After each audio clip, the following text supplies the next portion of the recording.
Resident Evil is easily my favorite video game franchise of all time.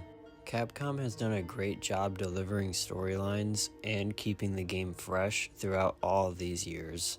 There's been many monumental moments in the history of Resident Evil, but today I wanted to take it upon myself to look through and find the top 10 most memorable moments in all of Resident Evil history.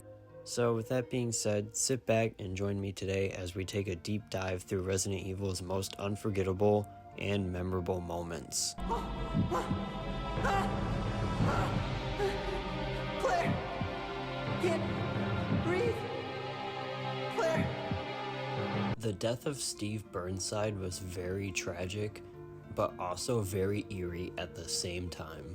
The way that we got to see his transformation take place in front of our eyes while he was begging Claire for mercy was just truly terrifying. We had already witnessed Steve take out his already zombified father, so watching him die right here and turn into what he turned into was truly sad, but very memorable at the same time. Shit!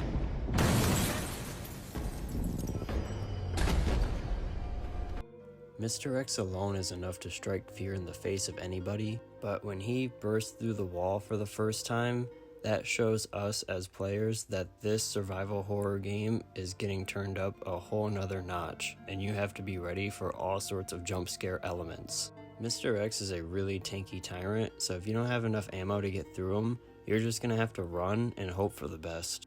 For us players, Mr. X is our first taste of a boss battle in Resident Evil 2 as he lurks around the RPD, stalking and waiting to attack us at any given moment. The Resident Evil 2 remake implemented Mr. X spot on as a stalker tyrant and made him truly terrifying for newer players to experience for themselves. It's okay, it's me. I know you didn't mean to hurt me.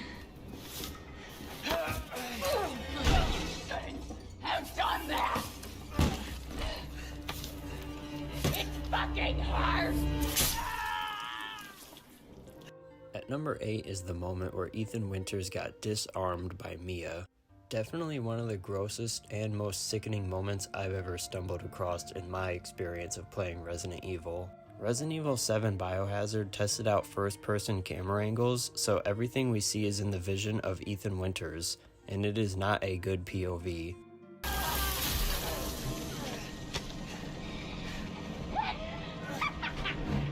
Capcom's plan was to bring horror back to the world of Resident Evil, and with RE7, boy did they achieve in doing so. After getting your hand severed by Mia, the game expects you to pick your hand up and carry on as if nothing ever happened. And if you think that's bad, Ethan then goes on to lose his leg to Jack Baker.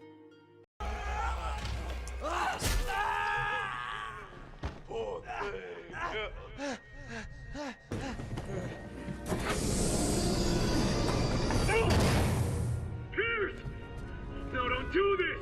Open the door! God damn it! Listen to me! We can still both get out of here! There's still time! What are you doing? Coming in at number 7 is the saddest and most groundbreaking moment in all of Resident Evil 6.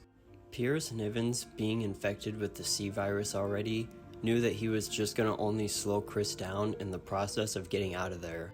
Chris Redfield made it his mission to never let any of his partners die after previously losing his teammate Jill Valentine in a mission. As kind-hearted as that is for Chris Redfield to make sure that none of his teammates end up dying in any of his missions, they were in a life or death situation there where Piers was able to be the braver man and be the heroic one in that situation. It was stated in a file previously in the game that if somebody that was already infected with the C virus was to get injected with the vaccine, they would only just die, so Piers was very smart to realize his situation there. Piers Nivans has to be one of the best characters in Resident Evil 6 hands down.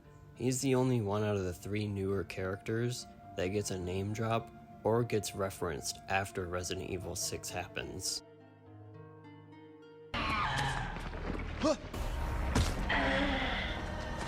Coming in at number 6 is the giant baby monster from Resident Evil 8 Village, One of the scariest things that I've ever seen in a Resident Evil game ever. And if you don't want to take my word for it, then let me just show you this instead.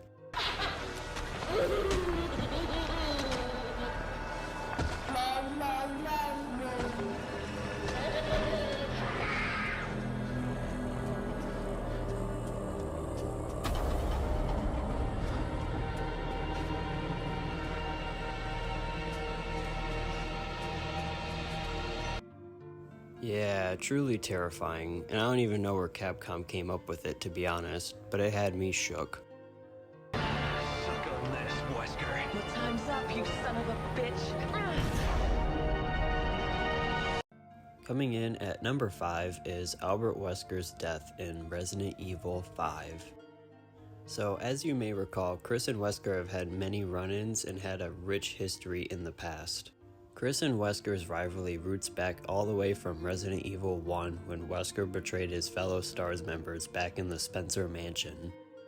They also had quite a few run-ins in Code Veronica X before ultimately running into each other in Resident Evil 5 and finally finishing off their rivalry with the help of Sheva Alomar.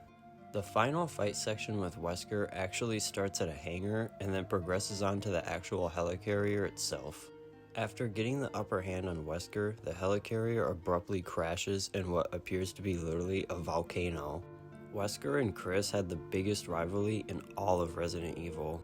Their final interaction right here will go down as one of the most memorable moments in all of RE history. That was for our fallen brothers.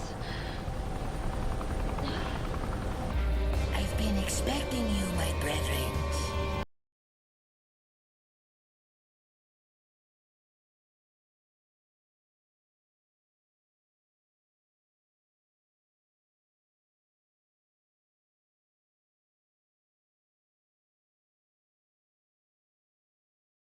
Now, Resident Evil 4 had many memorable moments just in the storyline for the Resident Evil franchise, but today we're going to be looking at the most memorable portion of all of Resident Evil 4, the camera angles. RE4 was the revolutionary shift for survival horror games, but it also inspired so many great horror games to come out with the same over-the-shoulder camera angle as Resident Evil 4 did. Another thing that Resident Evil 4 implemented for their game was quick time events, also known as QTEs, when the buttons come up on screen really fast and you have to hit the correct order.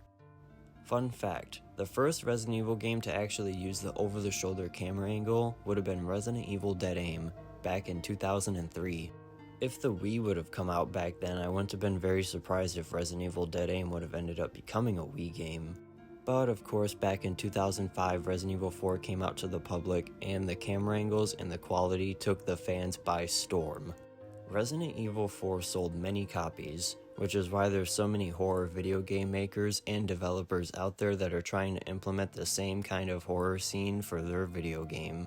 For example, if I remember correctly, I think the guy that made Dead Space said that he was completely inspired off of Resident Evil 4 when making Dead Space. So, technically speaking, if there was no RE4, there would be no Dead Space. Now, usually this list would go according to entries in the actual storyline, but Resident Evil 4's graphics and camera angles were just so outstanding that I could not include this as one of the most memorable moments in Resident Evil.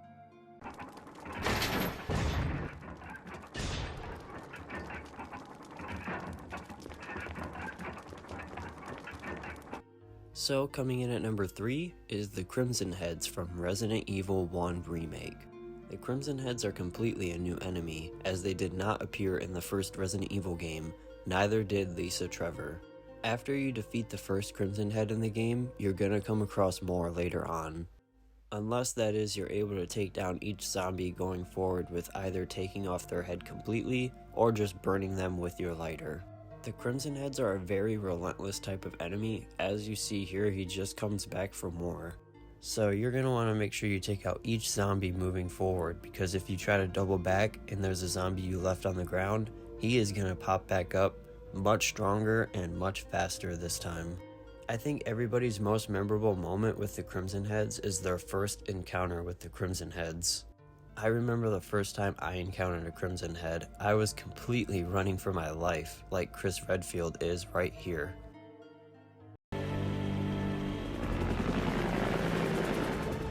Oh no. It's here.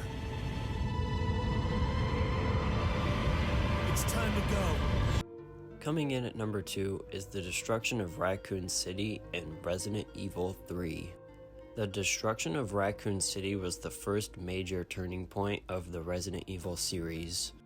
As Joe and Carlos rushed to make their way out of the Raccoon City with just seconds left to spare, the US government issued a bomb attack on the remaining parts of Raccoon City. Unfortunately, this is not the last time that Resident Evil resolves its issues by bombing something, as it seems to become a common theme for Capcom. Joe and Carlos rushed to get out of Raccoon City in a frantic hurry. As you notice with Leon and Claire, they get out of there in a much more peaceful manner. This is because they actually get out of Raccoon City much before the bomb actually takes place. I'm not entirely sure who was responsible in Resident Evil for issuing that bomb attack on Raccoon City, but all I do know is that our hearts go out to those poor civilians of Raccoon City. Our hearts go out to those poor civilians of Raccoon City.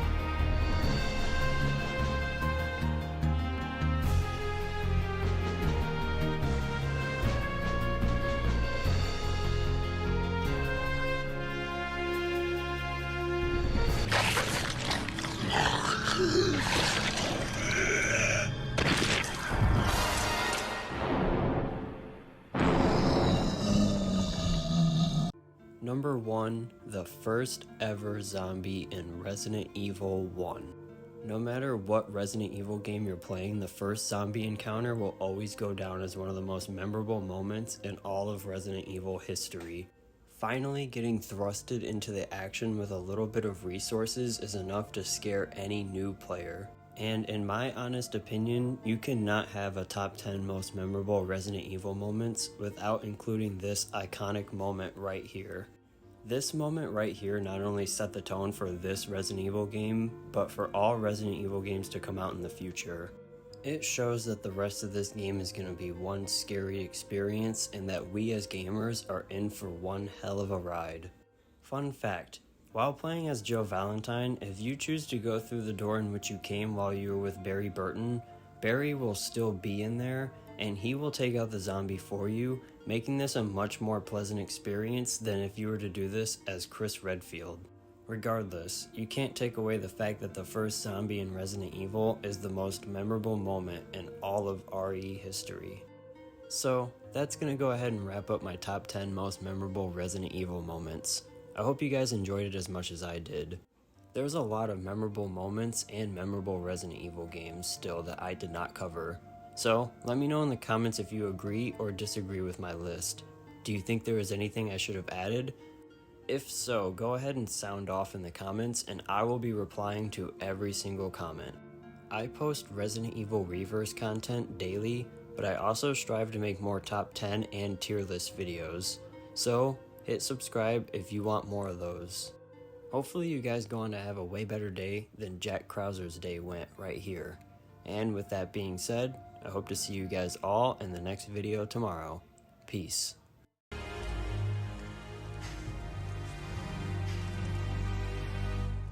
Okay, so this is for the white girls who ain't heard me, and for the blogs who label me as nerdy, try to keep me down, but yo, don't